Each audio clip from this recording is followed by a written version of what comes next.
Hi, I hope everyone is well as usual. So today's topic is going to be about sex. Yes.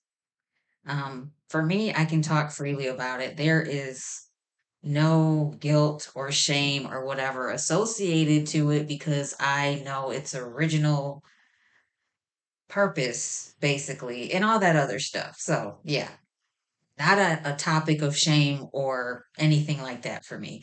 Um, we might have to do this in two videos, depending on how long this gets. So, to start out, mother's view of sex is it is fine. It's actually a necessity. It would be like denying yourself sleep or food. It's that important. It is literally built into our being, and there is a very important reason for it. You think you knew, but you don't know.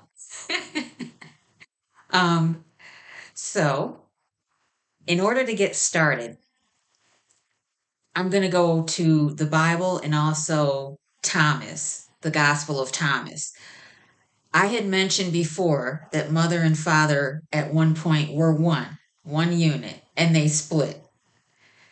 Um, let me read these verses for you. So, first, I'm going to read Mark chapter 10 and verse 8. And it says there, the two shall become one flesh, so that they no longer.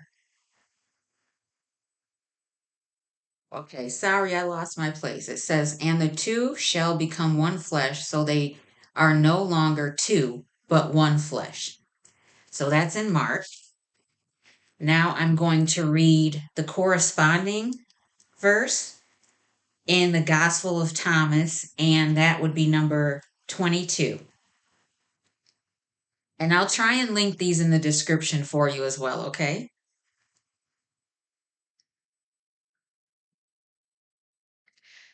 So number 22 says,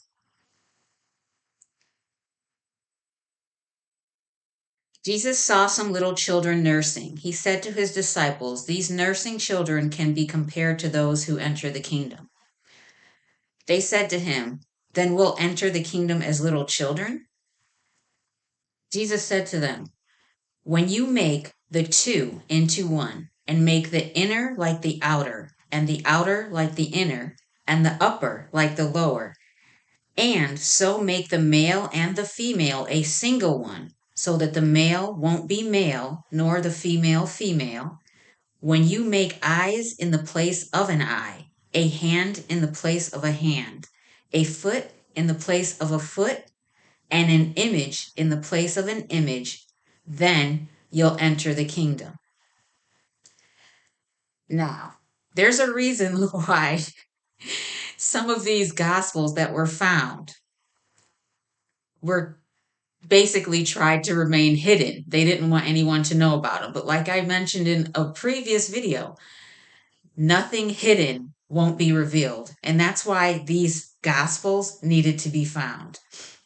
So if you notice here, Jesus said that the two would be one. And also in the verse I read in Mark, the two would be one.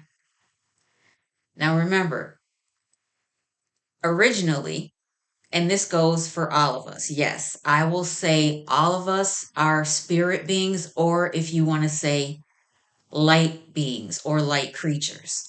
We are simply in this vessel, this physical body is holding that within us. So, what does this have to do with sex? Basically, the act of sex is two individuals trying to become one again. That is the essence of sex. Um,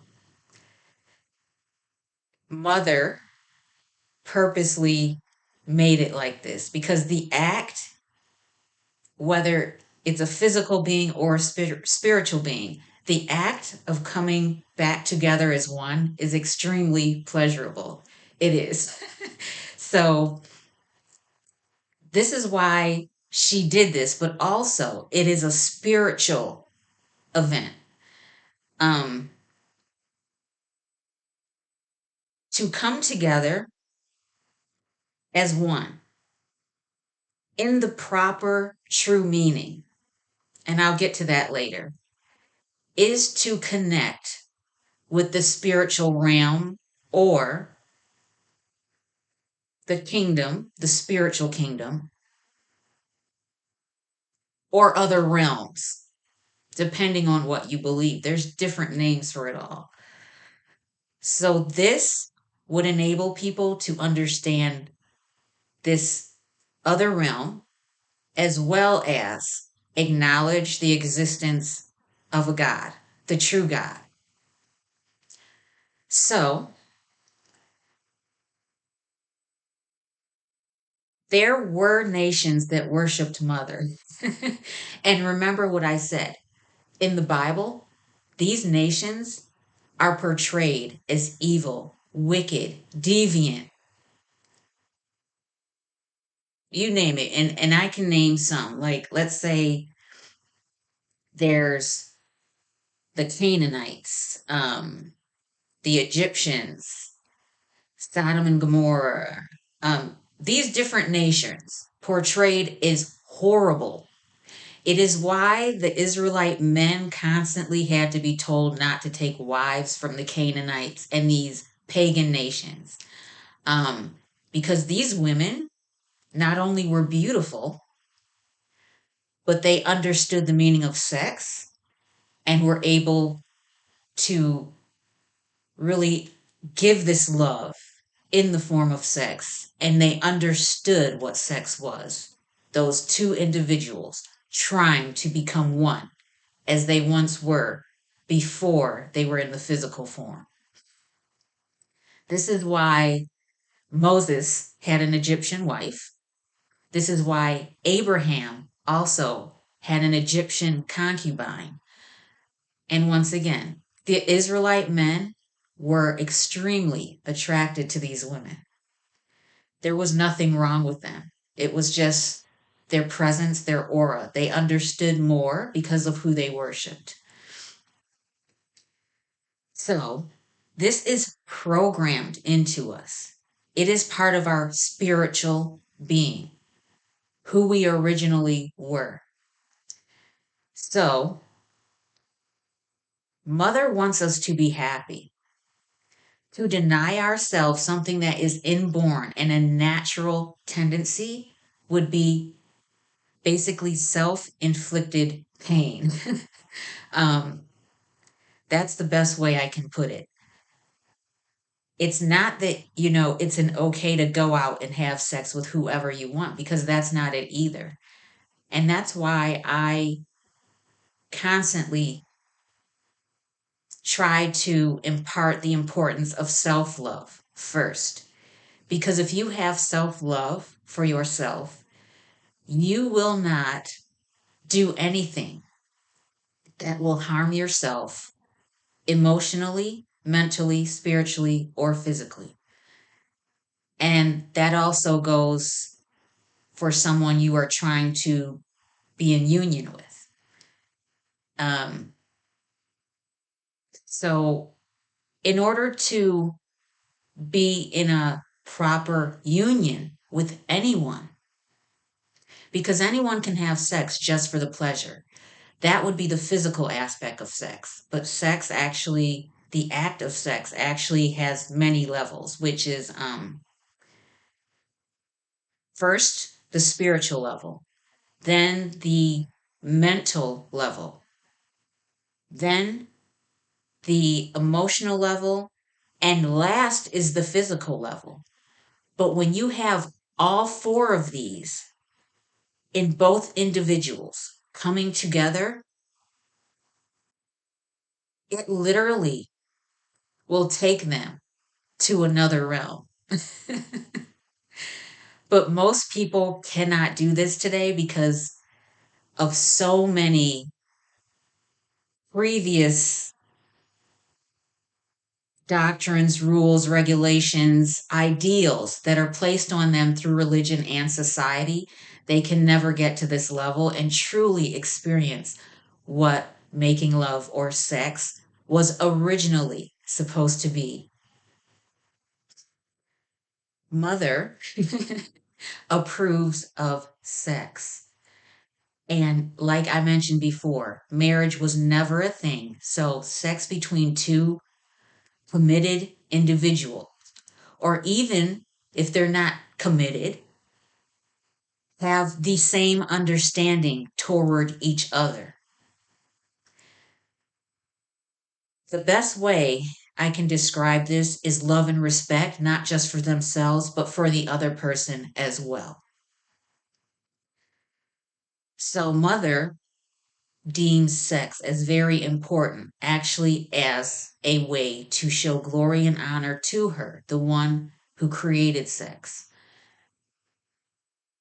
It, sex, but also fertility, was so important. It's why these ones who did still like worship mother as their god incorporated sex, rites of fertility, that type of thing in their worship because it was that important.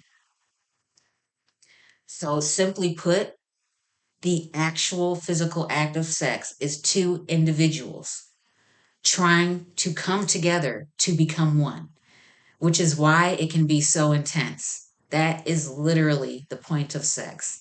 It was not originally created for reproductive purposes, which is why Mother was able to actually put life into the female human body, like in the instance of Jesus. In the instance of Sarah, when she was old in age, she was still able to produce an offspring. Um, so yeah. um, Masturbation, I will get to that also quickly. That is a form of self love. It is. There's nothing wrong with it. If you look at it like it is your way of showing love to yourself when you do not have a partner or someone who you are committed to or that type of thing. Also, it's a way to get to know yourself and your body as well. Because if you don't know your own body thoroughly and what it's capable of, you cannot enjoy a union with someone else properly if you don't even understand what your own body can do and is capable of. So, masturbation, yes, is fine. Mother approves of it. You are not hurting anyone by doing that. The only one who cares is Father God because he wants to use sex as a weapon. And also, it's looked down upon by him, but it is to him an evil necessity. Then, let's face it, if he told his followers that they could not have sex, it would bring about all types of problems. It would. Um, so, yeah, I'll just leave it at that. Hopefully, my explanation was decent. And if you want to know if Jesus had sex, yes, he did. He was not celibate. He understood the needs of humans, the origins, everything. And for those of you who still in your head want to say, Jesus was celibate, he had to be, he was this holy person. I'm here to tell you, Jesus had knowledge that the rest of humanity did not have, but he led a pretty normal human life. um, in my next video, maybe I will cover that. And also, I will give you a video as a resource to watch to actually support what I'm saying. Okay. So if there's any questions, I will leave my email and my Instagram in the either the comments section or the description as well. Okay. that's it for today. I hope you all have a great day, and I'll talk to you in the next video. Bye.